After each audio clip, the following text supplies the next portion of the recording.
Good morning, students. Welcome to Department of Anatomy at SRTR Medical College, Ambazogai.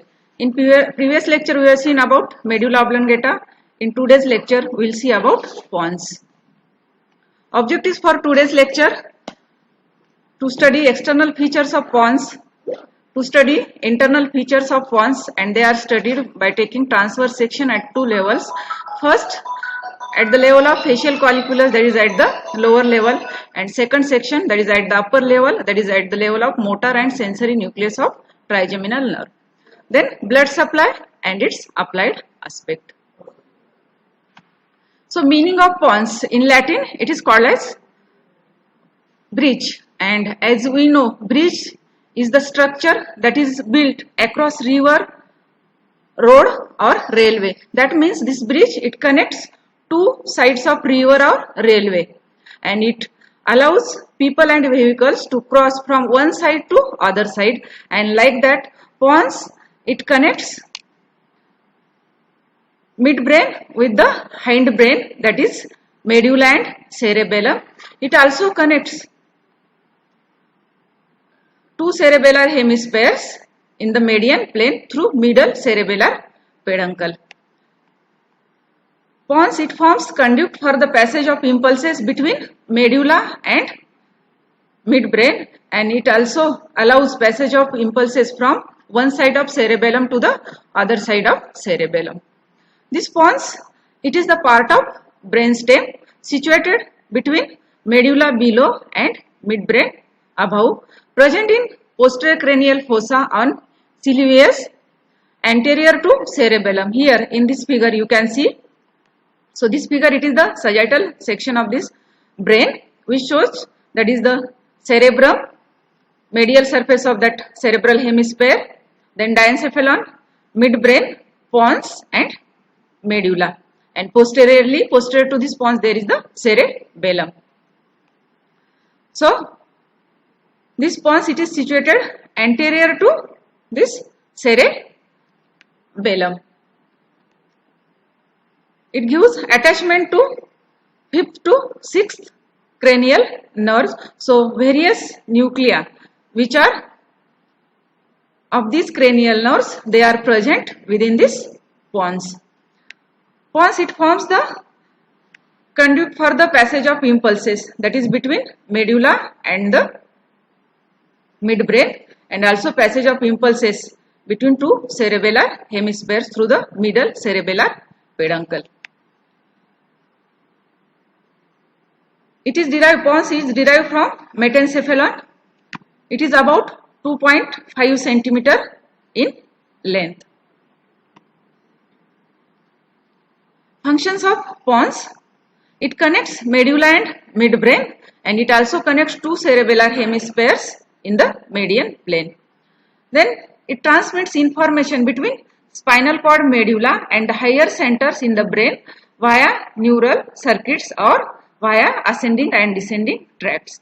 And important function of this pons, that is, it forms the relay station for the motor information between cerebral cortex and cerebellum, and this connection between cerebrum and cerebellum, it is necessary, it is important for coordination of planned motor voluntary movements. Then we will see about external features of pons. Its length, it is about 2.5 centimeter. Pons, it is having two surfaces, dorsal surface and ventral surface, two borders, upper border and lower border, and these lateral borders of pons, they are continuous with the middle cerebellar peduncle. So this anterior surface, it is convex, and on close examination macroscopically, it shows transverse striations or ridges, and these ridges, they converge laterally and they continue with the middle cerebellar peduncle. At the junction of this middle cerebellar peduncle and anterior surface or ventral surface, this fifth nerve, that is trigeminal nerve, it emerges. It is having larger sensory root and smaller motor root. This motor root, it lies on ventromedial aspect of this sensory root. In the midline anterior surface, it presents shallow groove and that is called as basilar groove which lodges basilar artery. Then this at the upper border, it is related with third and fourth cranial nerves which emerge from the midbrain. At the lower border, this anterior surface, it is related with 6th, 7th and 8th cranial nerves which emerge from pontomedullary junction. Then dorsal surface, in this figure, this dorsal surface of pons, it forms upper part of floor of fourth ventricle. Lower part of floor of fourth ventricle, it is formed by posterior surface of this medulla, that is its upper part of posterior surface forms the lower part of floor of fourth ventricle, and this upper part of floor of fourth ventricle, it is formed by posterior surface of pons. On each side, it is overlapped by these superior cerebellar peduncles.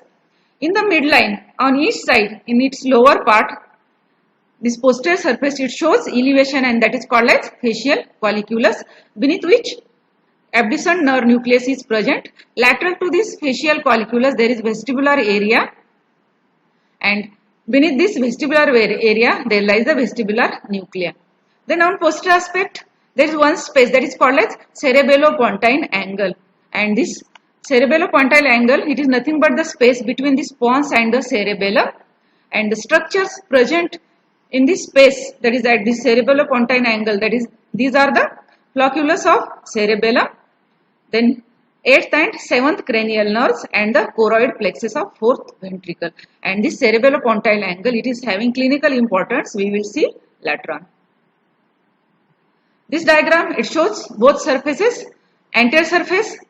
So this pons, it gives attachment to 4 cranial nerves, that is 5th, 6th, 7th and 8th cranial nerves. So various nuclei for these cranial nerves, they are situated in pons.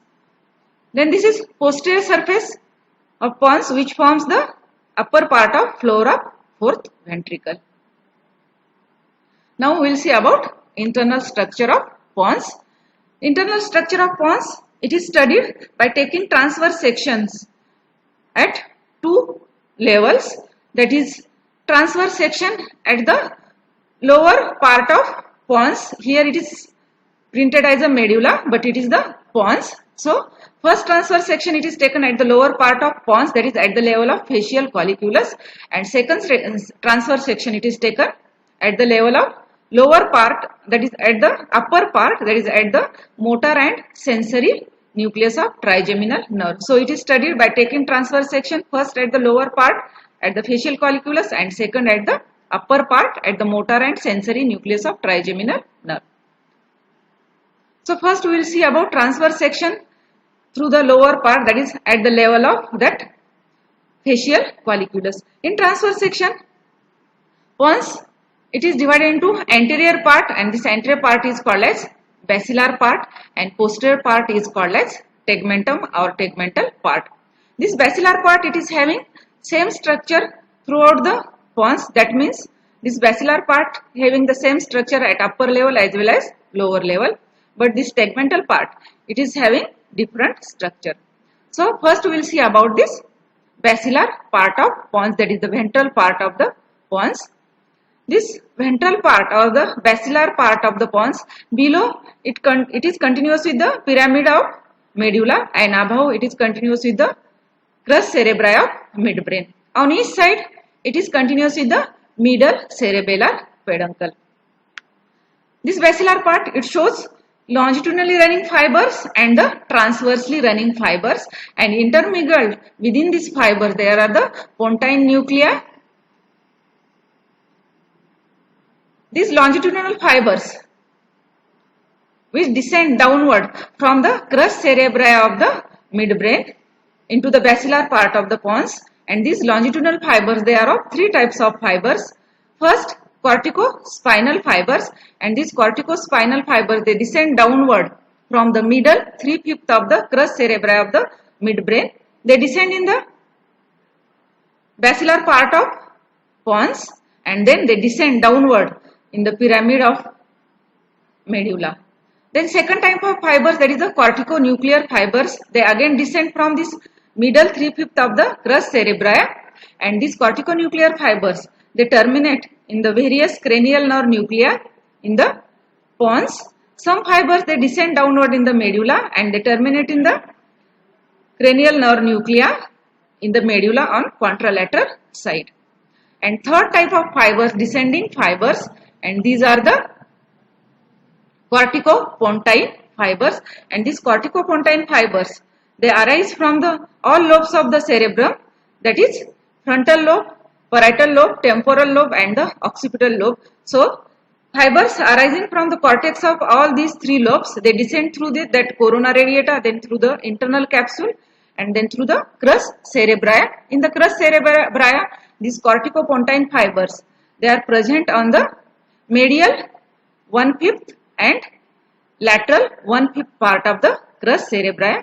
From the crus cerebri, they descend downward and they terminate on these pontine nuclei which are present in the ventral part of pons, and these are called like, that is the corticopontine fibers. So these pontine nuclei, they form the relay nucleus, or it connects cerebrum with the cerebellum through the corticopontocerebellar pathway. So these corticopontine fibers, they terminate in this pontine nuclei, and the fibers arising from these pontine nuclei, these are called as pontocerebellar fibers.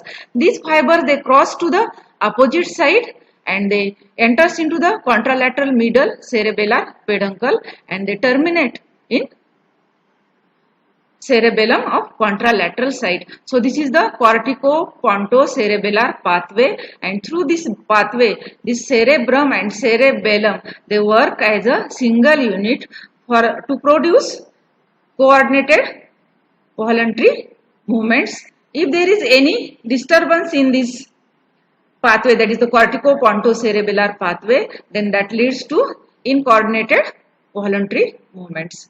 So this is about the basilar part of pons, which consists of descending fibers, that is the longitudinally running fibers. They are corticospinal, corticonuclear and corticopontine. Transversely running fibers, these transversely running fibers, they are nothing but the fibers arising from these pontine nuclei. After arising from pontine nuclei, they cross to the opposite side and they enters into the middle cerebellar peduncle. And these pontine nuclei, they are present in this ventral part. There are also displaced pontine nuclei, as we have seen in the medulla, that is the arcuate nuclei, which are situated in the ventromedial aspect of pyramid, and these are the, that is displaced pontine nuclei, and these arcuate nuclei, they also receive corticopontine fibers. The second displaced pontine nuclei, that is the pontobulbar body, and this pontobulbar body, it is present on the dorsolateral aspect of inferior cerebellar peduncle. So this is about this basilar part of pons. Then we will see about this posterior part or tegmental part of pons. Just dorsal to this basilar part, there is thick bundle of fibers, and that is called as trapezoid body. Along with it, there is the small group of neurons, that is called as nucleus of trapezoid body. And this trapezoid body, it is formed by the decussating fibers which arise from the cochlear nuclei. We will see later on about that. So dorsal to this trapezoid body, the coronally oriented ascending tracts are present, and from medial to lateral side, these tracts are medial lemniscus, then trigeminal lemniscus, spinal lemniscus, and at the upper level, that fourth lemniscus is added, and that is the lateral lemniscus. So about this medial lemniscus, you know detail about it.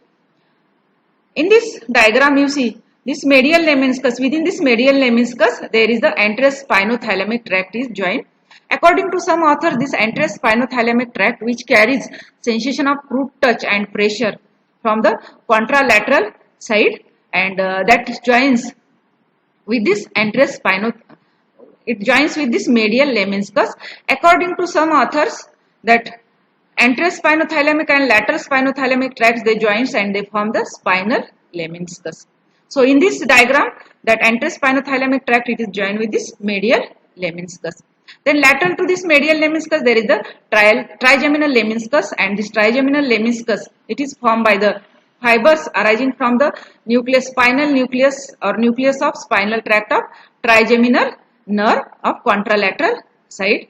Then lateral to this there is the spinal lemniscus, and this spinal lemniscus, it is formed by upward continuation of lateral spinothalamic tract, which carries the sensation of pain and temperature from the contralateral side. Then dorsal to this lemniscus there is nucleus, and that is called as superior olivary nucleus.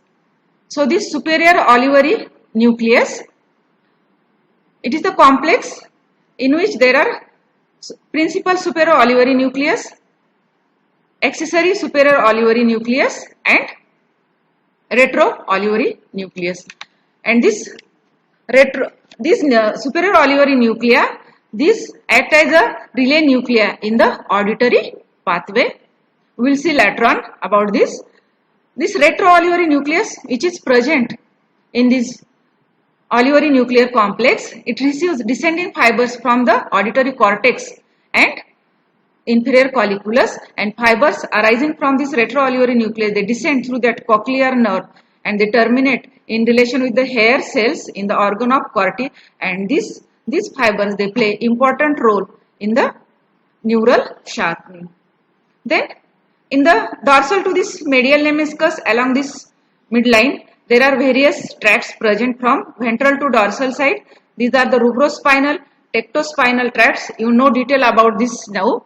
Then dorsal to this tectospinal tract, there is the medial longitudinal fasciculus, and this fasciculus, it is the bundle of white fibers which is present throughout the brainstem, and it connects various cranial nerve nuclei for the coordination of muscles supplied by these cranial nerves. Then in the central part here you see one, that is the central tegmental tract, and this central tegmental tract, this is formed by descending fibers from the red nucleus and the periaqueductal gray in the midbrain, and fibers descending through this central tegmental tract, they terminate in the inferior olivary nucleus in the medulla. So this is the central tegmental tract. Now on the dorsolateral aspect of this pons, there are two large elevation, and these are the inferior cerebellar peduncles. Then on the posterior aspect along the floor of the fourth ventricle, various cranial nerve nuclei are present. Now we will see about this cranial nerve nuclei which are present in pons at the lower part, that is at the level of facial colliculus. So first nucleus from medial to lateral side, that is the abducent nucleus, and this abducent nucleus, it is the nucleus of the functional component, that is the somatic efferent. This somatic efferent functional component, it supplies muscle derived from the somites. So this abducent nerve nucleus, it is present on the beneath this facial colliculus. We will see later on about this facial colliculus. So this abducent nerve nucleus, it is situated beneath facial colliculus in the lower part of pons in the floor of fourth ventricle. It receives fibers, that is the afferents of this nucleus, it receives fibers, that is the corticonuclear fibers from the cerebral cortex, and fibers arising from this abducent nerve nucleus, they form the abducent nerve, and that supplies the lateral rectus muscle of the eyeball. So this is the abducent nerve nucleus. Then second functional component, that is a spatial visceral efferent component, and as you know, this component, it supplies muscle derived from the pharyngeal arches or the branchial apparatus. So this is the branchiomotor functional component, and nucleus here is the facial motor nucleus of facial nerve. During embryonic period, that is early embryonic period, this facial nerve nucleus, it is present on dorsolateral aspect of this abducent nerve nucleus, but later on it undergoes migration towards the sensory nucleus, that is the spinal nucleus of spinal tract of trigeminal nerve, and this migration of motor nucleus towards the sensory nucleus is called as neurobiotaxis. And due to this neurobiotaxis phenomenon, this motor nucleus of facial nerve, it migrates from its original position. So during migration, it goes first on cranial and dorsal aspect of this abducent nerve nucleus, then on its medial aspect, and during its course around this abducent nerve nucleus, the fibers of this facial nerve, it winds or loops around this abducent nerve nucleus, and that forms the elevation in the floor of fourth ventricle, and that is the facial colliculus. So this facial colliculus, it is nothing but the looped fibers of this facial nerve around this abducent nerve nucleus, which produce elevation in the floor of fourth ventricle. Then migrating along this medial aspect of abducent nerve, it goes to ventrolateral aspect of this abducent nerve nucleus, that is its permanent position. And due to this migration of this motor nucleus, fibers of facial nerve, they undergoes looped course within the pons. So first it goes on the dorsomedial aspect, then it winds around this cranial aspect, and then they runs ventrolaterally, and then they emerge at this pontomedullary junction. This motor nucleus, it receives fibers, that is the afferents of this nucleus, that is the corticonuclear fibers, and these corticonuclear fibers from the cerebral cortex, fibers arising from this facial nerve nucleus, they form the motor root of facial nerve, and they supply the muscles derived from the second pharyngeal arch. So this is the special visceral efferent column. In this diagram, you can see that is the course of fibers of facial nerve through the pons and formation of that facial colliculus. So these fibers of this facial nerve, first they run dorsomedially, then along the medial aspect of this abducent nerve nucleus, then around the dorsal and cranial aspect of this abducent nerve nucleus, and then they descend ventrolaterally between facial nerve nucleus and the spinal nucleus of trigeminal nerve, and then they emerge at this pontomedullary junction as the motor root of facial nerve. So, and this winding of these fibers around this abducent nerve nucleus, that forms the internal genu of facial nerve. Then next column after special visceral efferent column is the general visceral efferent column, and this general visceral column, it is nothing but the parasympathetic column, and nuclei for this general visceral column, these are the small groups of nuclei, they are not seen in this section, and these nuclei are the salivatory nuclei and the lacrimatory nuclei. These nuclei, they are present at the pontomedullary junction. There are two, superior salivatory, inferior salivatory, and the lacrimal nucleus.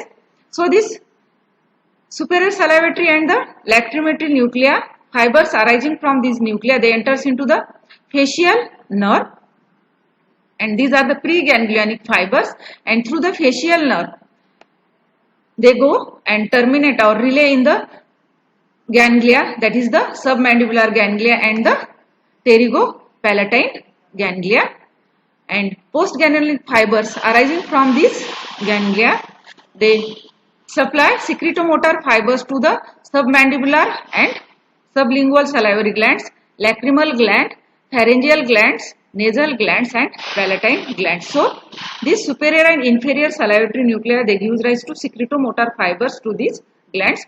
There is also another salivatory nucleus, and that is the inferior salivatory nucleus, which is present in the uppermost part of the medulla at the pontomedullary junction, and fibers arising from this inferior salivatory nucleus, they pass through the glossopharyngeal nerve, and through this glossopharyngeal nerve they relay in the otic ganglia, and the postganglionic fibers arising from the otic ganglia, they supply the parotid gland. So this is about the general visceral efferent. Then next is the general visceral afferent and special visceral afferent, and the nuclei for this general visceral afferent and the special visceral afferent, they are mainly present in the medulla. Then next column is the general somatic afferent, and the nuclei for this general somatic afferent column. Next column is the general somatic afferent column, and nucleus for this general somatic afferent column is the spinal nucleus and the spinal nucleus of trigeminal nerve. And you know this nucleus, it extends from the C2 segment of spinal cord, then it is present throughout the medulla, and also it is present in this lower part of pons. It receives fibers, that is the carrying pain and temperature fibers from the face of same side through the trigeminal nerve. Then fibers arising from this spinal nucleus of trigeminal nerve, they cross to the opposite side and they form the trigeminal lemniscus, and this trigeminal lemniscus, it is present on lateral aspect of this medial lemniscus, and fibers from this trigeminal lemniscus, then they terminate, ascend upward and terminate in the ventral posteromedial nucleus of thalamus, and from that they project to the sensory area of the cortex.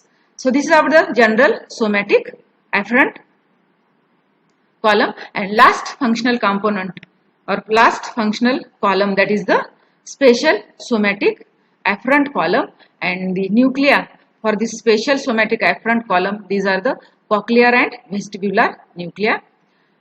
These cochlear nuclei, they are two, that is ventral and dorsal. They are present in relation to this inferior cerebellar peduncle, and the vestibular nuclei, they are present on the medial aspect of this inferior cerebellar peduncle in the floor of fourth ventricle. So this vestibular nuclei, they are present at the junction of this pons and medulla. In the medulla, inferior and medial nucleus is present, and in the pons, lateral and superior vestibular nuclei are present. Then this vestibular nuclei, these receive fibers or afferents of these nuclei, they are through the vestibular nerve, that is a part of eighth cranial nerve, and efferents arising from this nuclei, that is the vestibular nuclei, they go to the spinal cord through the vestibulospinal tract, then they also goes to the medial lemniscus, then they goes to the cerebellum, and some fibers, they ascend upward through the lateral lemniscus. This lateral lemniscus, it is the bundle of fibers in the auditory pathway. So this is the vestibular nuclei. Then cochlear nuclei, these cochlear nuclei, they are dorsal and ventral cochlear nuclei. They are present on the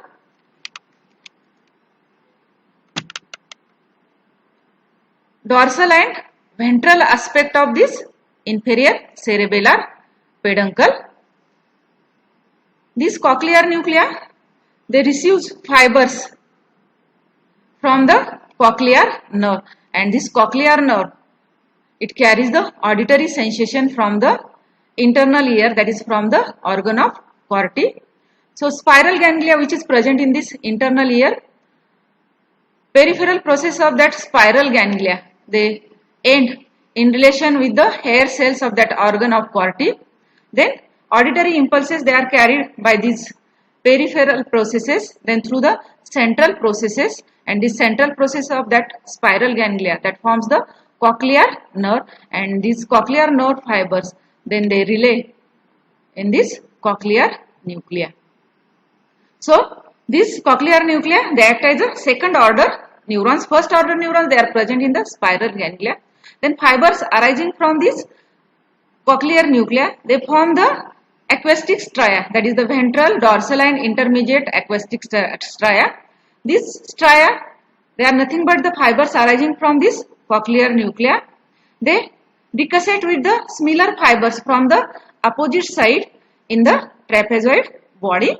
After decussating, some fibers they relay in this nucleus of trapezoid body, and maximum fibers they relay in this superior olivary nuclei of contralateral side, and then fibers arising from this nucleus of trapezoid body and the superior olivary nuclear complex, they ascend upward as the lateral lemniscus, and fibers of this lateral lemniscus they ascend upward. Few fibers they terminate in the inferior colliculus for the auditory reflex, and maximum fibers they terminate in the medial geniculate body, and from this medial geniculate body they project to the auditory area in the temporal lobe for the perception of that hearing. So, and this is the auditory pathway. So, these are the cochlear nuclei and the vestibular nuclei, and these represent the, that is the spatial somatic afferent column. So, this is about the transverse section through the lower part of pons at the level of facial colliculus, and now you know this facial colliculus, it is nothing but it is formed by the loop fibers of this facial nerve around the abducent nerve nucleus, which forms elevation in the floor of fourth ventricle.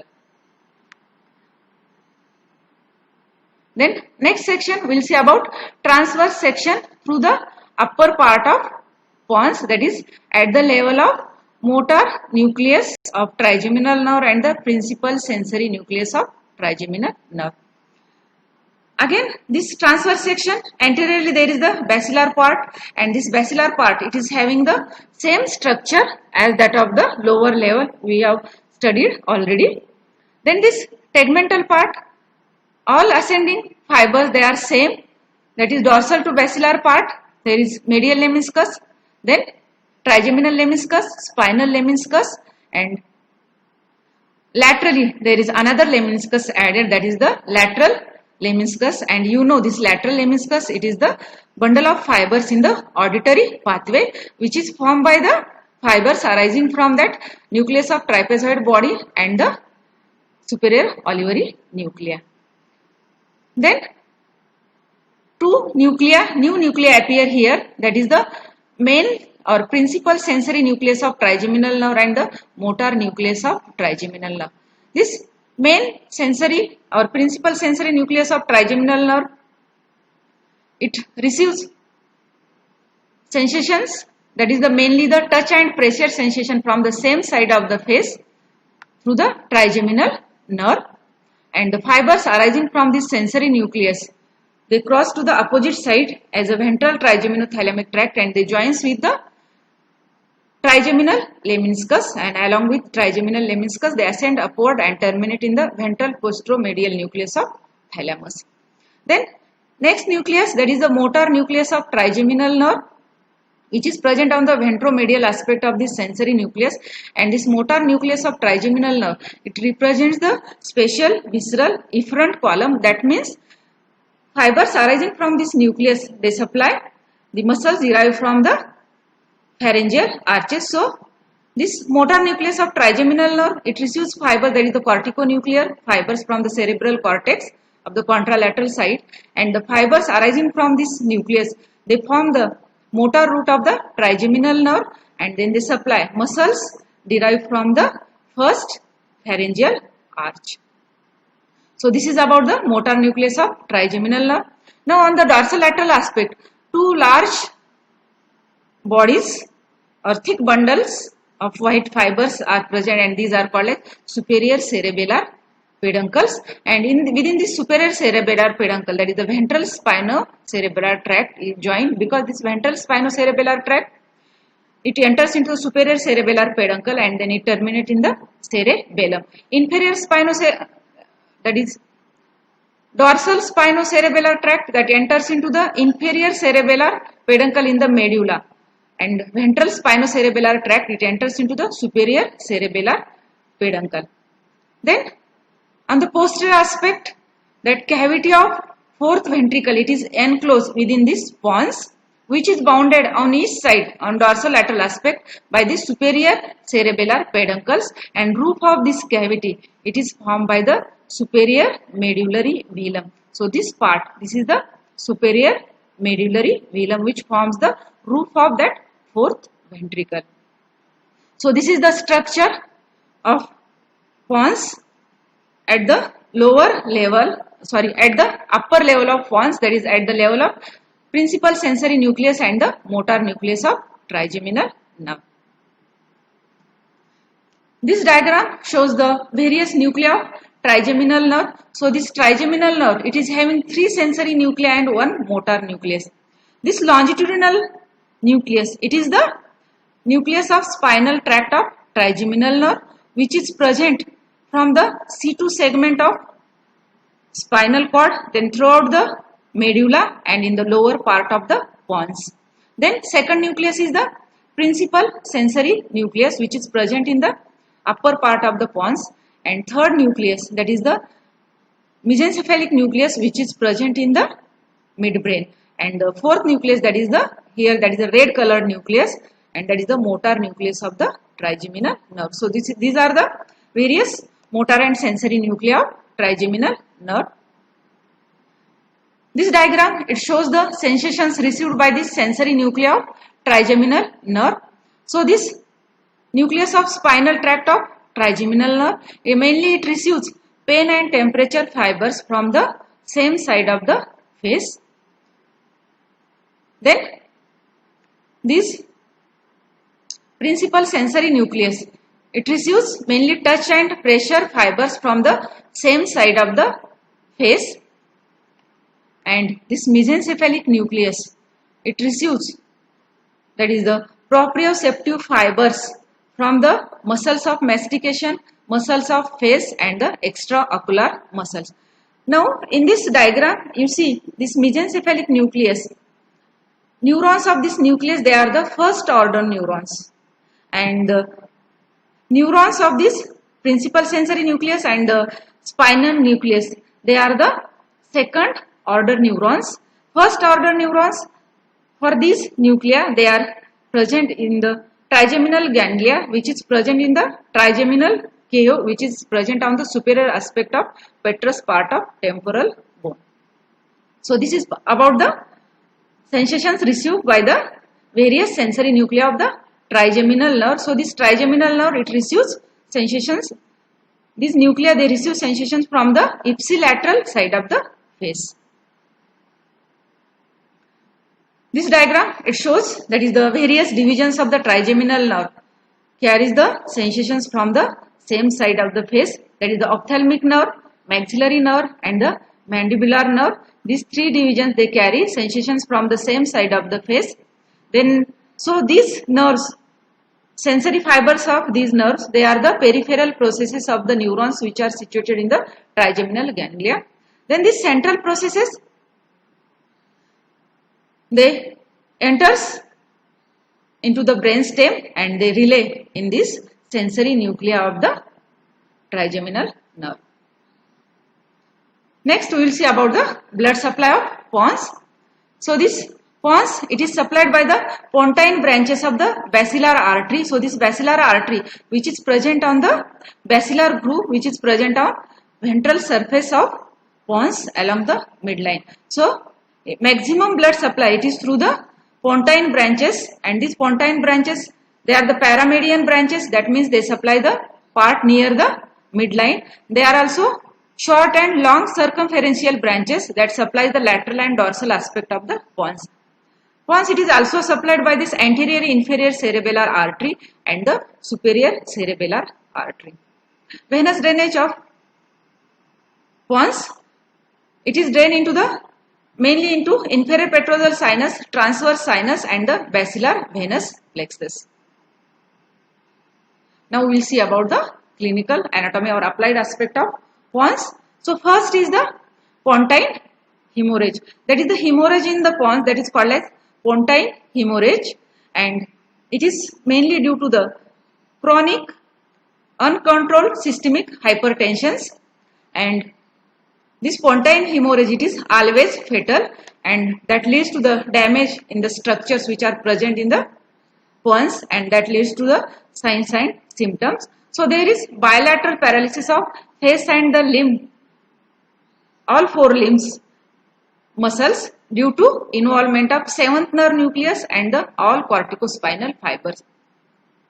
Then there is deep coma due to damage to the reticular formation. This reticular formation, it is responsible for the arousal response. That means it is concerned for the state of consciousness, and as there is the damage to this reticular formation, so there is the deep coma. Then hyperpyrexia due to cutting of fibers of the temperature regulating fibers from the hypothalamus. The fibers which descend from the hypothalamus through the pons which controls temperature, there is damage to these fibers, so there is the hyperpyrexia. Then there is pinpoint pupil due to the damage to the sympathetic fibers, that is the sympathetic fibers which descend through this pons, they damage, and as these sympathetic fibers, they supply dilator pupillae, and there is the damage to this sympathetic fibers, there is paralysis of dilator pupillae, muscle of the eyeball, and there is the pinpoint pupil due to damage to this dilator pupillae muscle, and this pontine hemorrhage, it is usually fatal. The next clinical aspect, that is the cerebellopontine syndrome. As previously we see, that is the cerebellopontine angle, that is the space between the pons and cerebellum, and the various structures present within this space, that is the 7th and 8th cranial nerves, then flocculus of the cerebellum. Now main lesion in this cerebellopontine space or cerebellopontine angle is the aquestic neuroma in relation to the vestibular nerve, and this aquestic neuroma, it may compress the structures which are present within this angle or within this space. So on this dorsolateral aspect, in this red colored circle, these various structures which are present, they get compressed due to this aquestic neuroma, and that leads to signs and symptoms of this cerebellopontine syndrome. Due to damage or compression of this 8th nerve, there is the persistent tinnitus. This tinnitus means continuous ringing sound within the ear. Then there is progressive deafness due to pressure on the cochlear nerve. Then there is nystagmus, nausea, vomiting and vertigo due to the pressure on the vestibular nerve. Then pressure on the cerebellum, part of the cerebellum, that leads to ipsilateral cerebellar signs, and these are the tremors. Tremors means that is the involuntary movements, and there is also ataxia and dysmetria. This ataxia and dysmetria, these are the incoordinated movements. Then the spinal nucleus and the spinal tract, that may compress due to this aquestic neuroma, and that leads to ipsilateral loss of pain and temperature sensations from the face, that is the facial hemianesthesia. Pressure or compression of this facial nerve, that leads to the ipsilateral Bell's palsy. In the facial nerve, you know already about this facial palsy. This is the this is the lower motor neuron paralysis of this facial nerve. Then there is the hyperacusis. This facial nerve, it supplies the stapedius muscle, which is the muscle in the middle ear cavity, and due to paralysis of the stapedius muscle, there is the hyperacusis, and there is the loss of taste sensation from the anterior 2/3 of the tongue, because this sensation from this anterior 2/3 of the tongue, it is carried by this facial nerve. So these are the signs and symptoms due to this compression of this facial nerve, and that is about the cerebellopontine syndrome. Then other lesions of this pons, these are the vascular lesion, that is the occlusion of the various arteries supplying this pons, that leads to the various syndromes. So first syndrome is the Raymond syndrome, and it is also called as alternating abducent hemiplegia, and it is mainly due to occlusion of paramedian branches of this basilar artery. And in this diagram, you see this structures within this circle, black circle, that is faint bluish color. There is the damage to this abducent nerve and the corticospinal fibers which descend through this basilar part of the pons. So due to this damage to this 6th nerve, there is ipsilateral paralysis of lateral rectus muscle that leads to the internal squint or internal strabismus, and damage to this pyramidal tract or the corticospinal fiber that leads to the contralateral hemiplegia. So it is called as alternating abducent hemiplegia. There is paralysis of the lateral rectus on the same side of the lesion and the hemiplegia on the contralateral side, and this is the Raymond syndrome. Second syndrome is the Millard-Gubler syndrome, and it is also called as alternating facial hemiplegia, and that is mainly due to the occlusion of this circumferential and the long paramedian branches of the basilar artery. And in this diagram you can see that is the structures within this circle, that is facial nerve is involved and the corticospinal fibers are involved. So due to this seventh nerve damage, there is the ipsilateral Bell's palsy, hyperacusis and the loss of taste sensation, and due to damage to these pyramidal fibers or the corticospinal fiber, there is the contralateral hemiplegia. So that is the alternating facial hemiplegia, means there is the paralysis of the muscles of the face on the same side and the hemiplegia on the contralateral side. Then there is alternating trigeminal hemiplegia. If that lesion involves the dorsolateral part of this pons, then there is damage to this trigeminal nerve nuclei and the corticospinal fibers, and that leads to, so due to damage to this fifth nerve nuclei, there is ipsilateral loss of pain and temperature sensation from the face, that is facial hemianesthesia, and there is lower motor neuron paralysis of the masticatory muscles due to the damage to this motor nucleus or the motor root of the trigeminal nerve, and due to damage to this pyramidal tract fiber, there is the contralateral hemiplegia. So this is about the pons, about its external features, internal structure, which is studied at two levels, that is at the lower level, transverse section at the lower level, that is at the level of facial colliculus.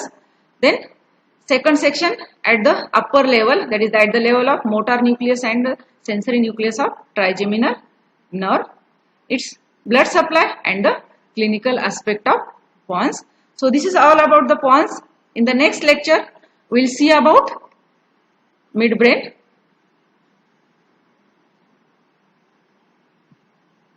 Thank you.